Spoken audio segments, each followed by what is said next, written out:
fellow Ukrainians. Mr. President, you are welcome to address members of the House of Commons and the Lords. You now have the floor. President.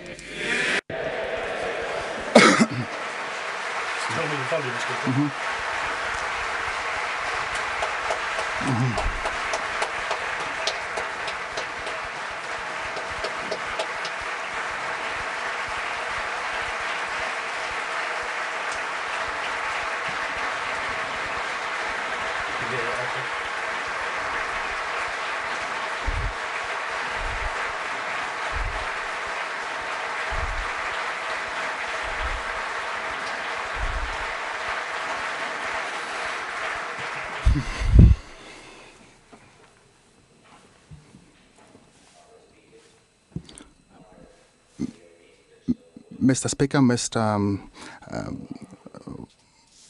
all the members of Parliament, ladies and gentlemen,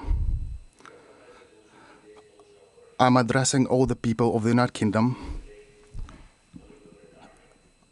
and all the people from the country with a big history. I'm addressing you as a citizen, as a president of also a big country with a dream and big effort. I would like to tell you about the 13 days of war. The war that we didn't start and we didn't want it. However, we have to conduct this war. We do not want to lose what we have, what is ours, our country, Ukraine, just the same way as you once didn't want to lose your country when Nazis started to fight your country. And you had to fight for Britain. 13 days of the struggle. On day 1 at 4 o'clock in the morning, we were attacked by cruise missiles. Everybody woke up, people, children, the entire Ukraine, and since that we have not been sleeping. We have all been fighting for our country with our army. On day 2, we have been fighting airstrikes, and our heroic military servicemen on the island Zmyny have been trying to fight when Russian forces demanded that we lay down the arms. However, we did continue fighting, and we did feel our force, the force of our people that will oppose the occupants until the end. The next day, the artillery started fighting us. Our army showed us who we are, and we have been able to see who are people and who are beasts. Now, on day 4, we started getting people captive. We have not been torturing them. We remained humane even on day 4 of this terrible war. On day 5, the terror against us was going on, against children, against cities, and constant shelling have been taking place around the country, including hospitals, and that didn't break us. And that gave us feeling of big truth. On day 6, the Russian rockets fell on Babin Yar, that is the place where the Nazis killed thousands of people during the Second World War.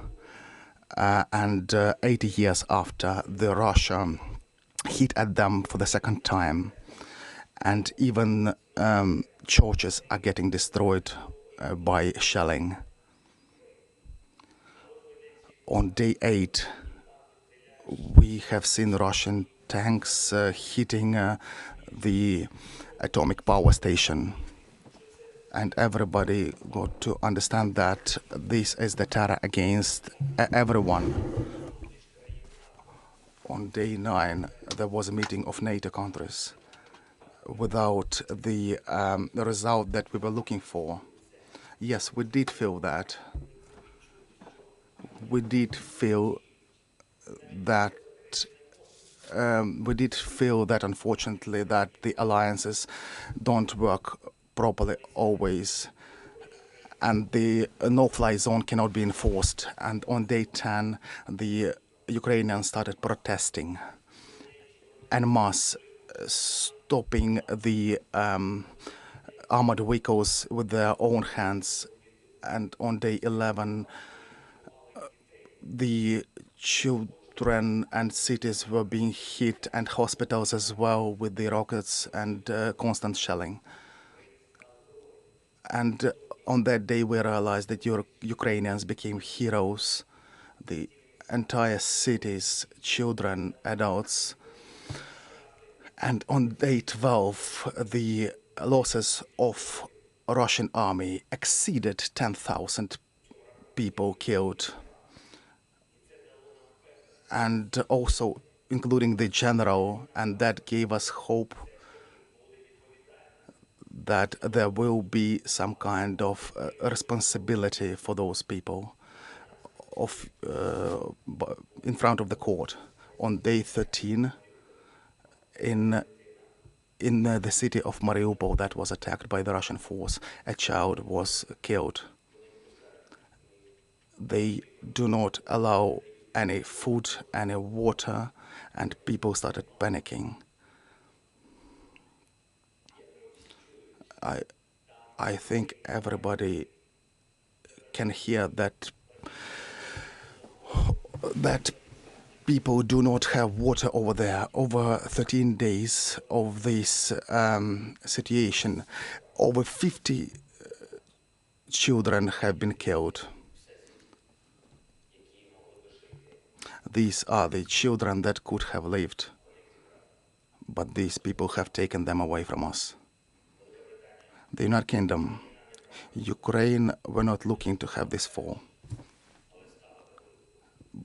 The Ukraine have not been looking to become big, but they have become big over the days of this war. We are the country that are saving people despite having to fight one of the biggest armies in the world. We have to fight the helicopters, rockets. The question for us now is to be or not to be. You all know this Shakespearean question. For 13 days, this question could have been asked, but now I can give you a definitive answer. It's definitely yes, to be.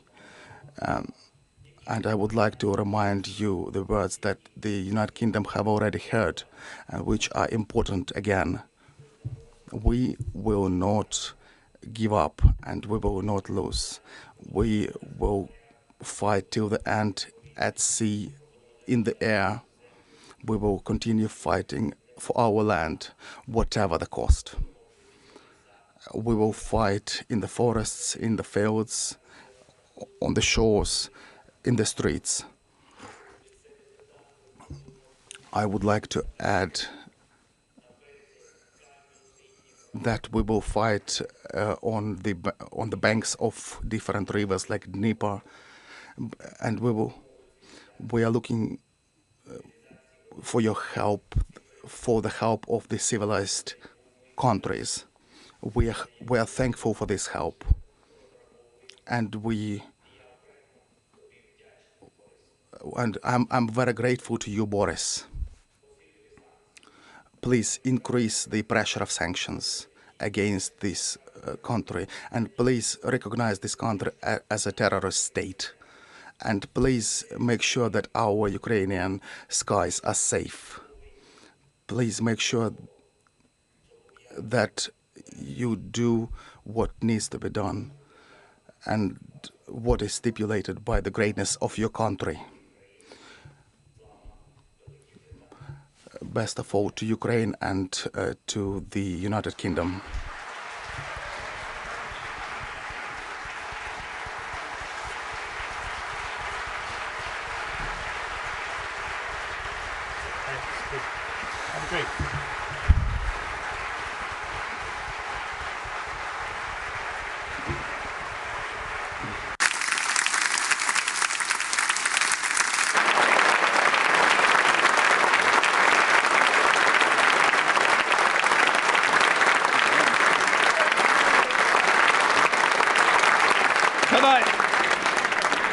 Thank you, Mr. President.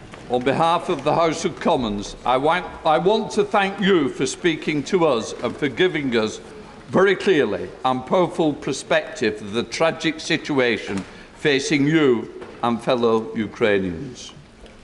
We have debated the situation in Ukraine numerous times in recent weeks, and I know that we will continue to do so, and that when we do so, your words will be resonating with us.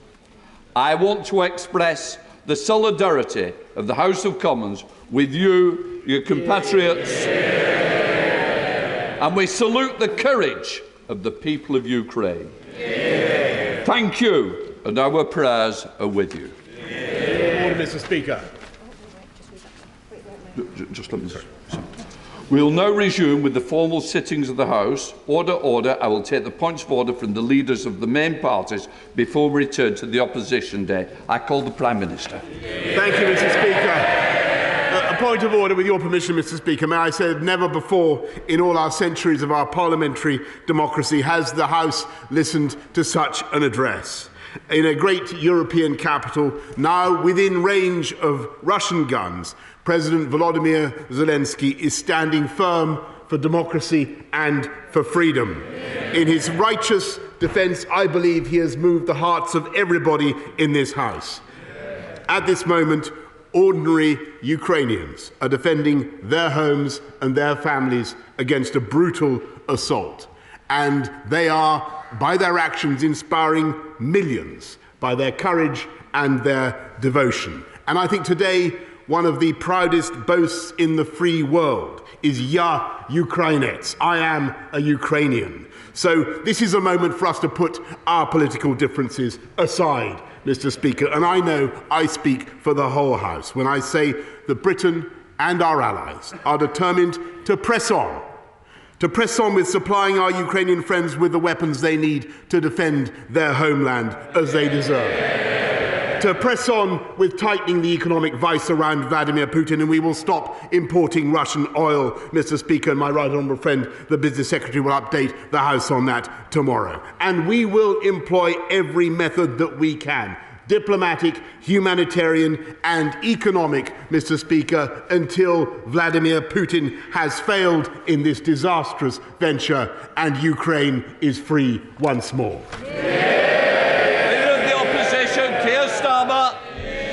On a point of order, Mr. Speaker, every one of us has been moved by the bravery, the resolve and the leadership of President Zelensky.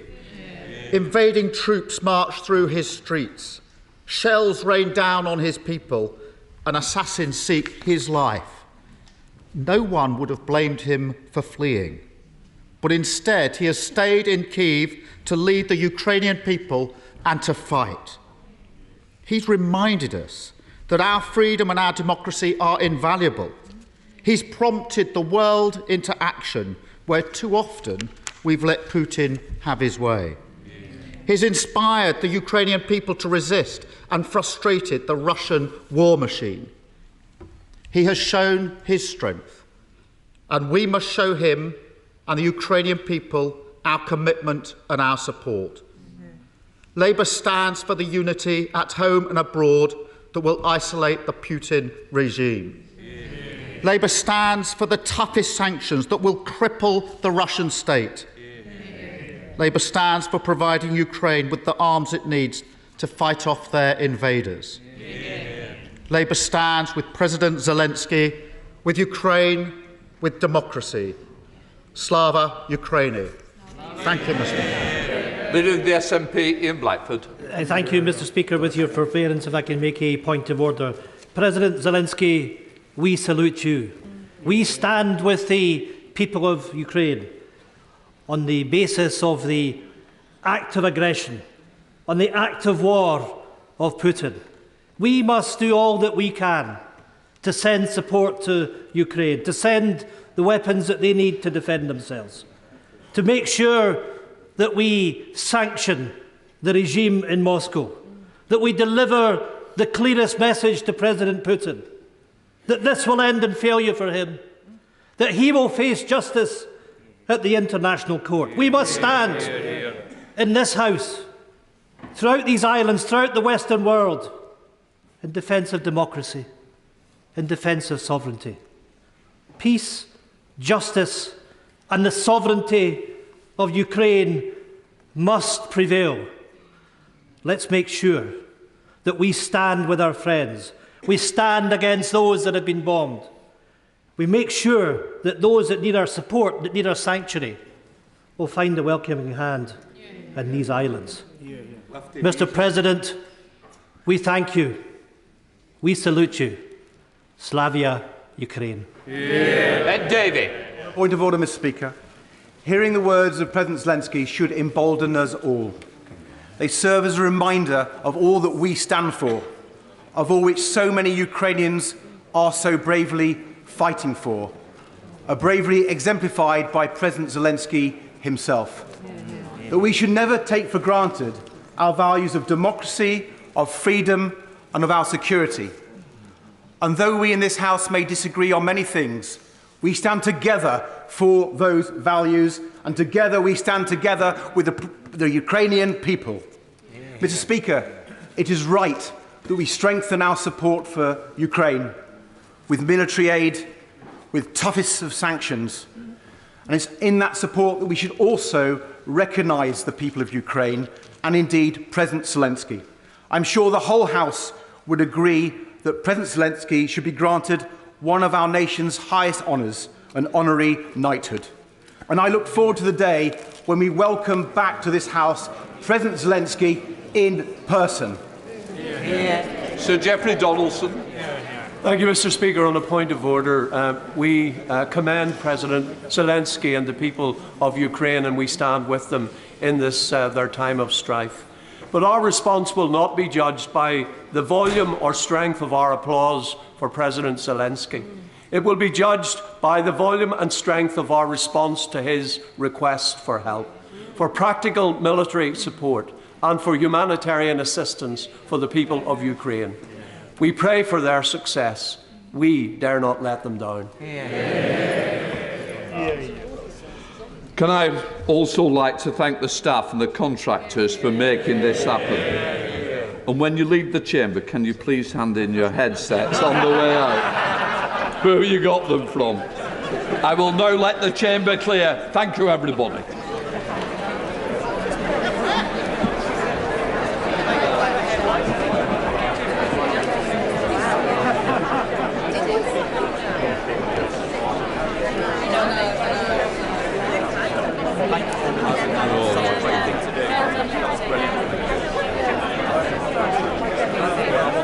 You're right, mate. I know, it's not had that. Keep in touch. Absolutely.